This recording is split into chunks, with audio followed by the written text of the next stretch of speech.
Well, let's begin with the news that Nigeria's federal government has hired an American lobbying firm in a $4.5 million contract in order to communicate Nigeria's efforts in protecting Christians back to the United States government. Now, let's take a look at this contract here.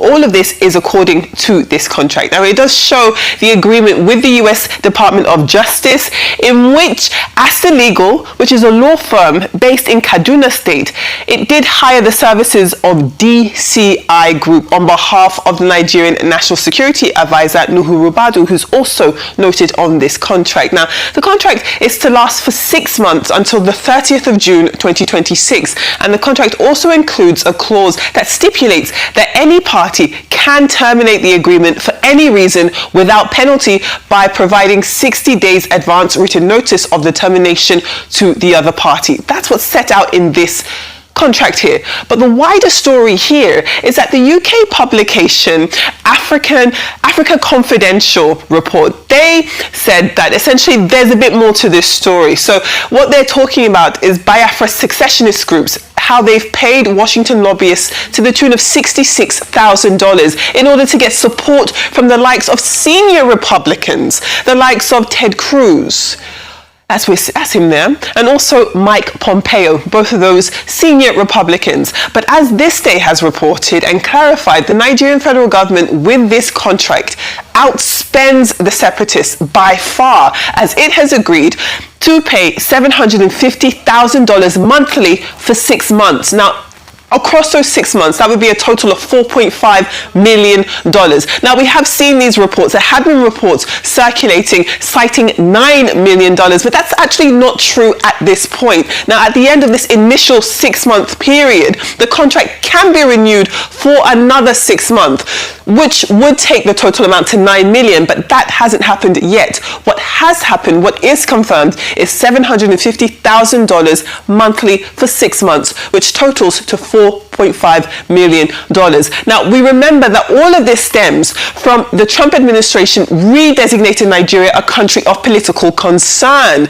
This followed allegations of Christian genocide here in Nigeria. And we do know that this also was coming off the back of that Christmas Day strike. Now, meanwhile, in the latest signal of a positive Nigeria-US relationship, Washington has delivered a new batch of military supplies to Abuja. We're seeing that on the screen here. Now, the United States Africa Command, AFRICOM, issued a statement on X on Tuesday confirming the update, but did not disclose the specific nature or quantity of the delivery. That being said, the move signals a sustained U.S. security engagement with Nigeria amid rising concerns over terrorism, insurgency, and transnational crime across parts of the country. Now, what you're seeing behind me are images following that Christmas night strike. The United States forces did conduct airstrikes in Sokoto State, and they were targeting Islamic State-linked militants accused of working with the Lakurawa jihadist group and also local armed bandit networks. Those strikes followed a diplomatic disagreement sparked by allegations of persecution and of violence against Christians in Nigeria, which we also talked about in our very first story.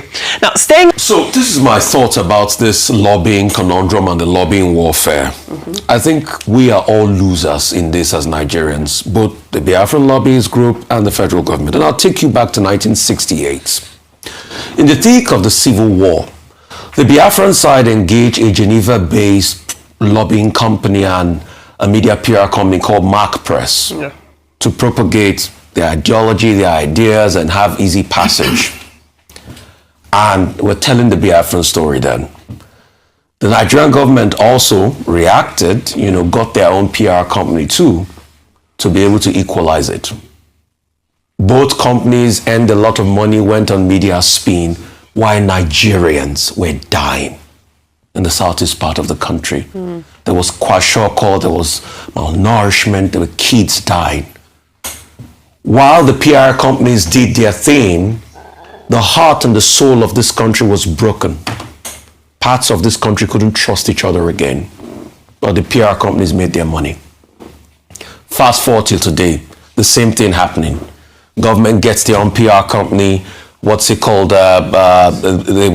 Biafran Lobbyists group, their own PR company, while people are dying in Nigeria. but the PR company are making the big buck. Can we stop the killings in Nigeria? That's my priority. I mean, I don't care for the PR and the lobbyist company.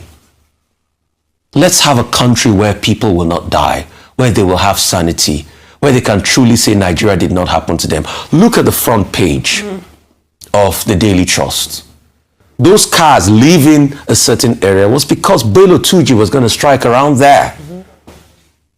So people are dying in droves.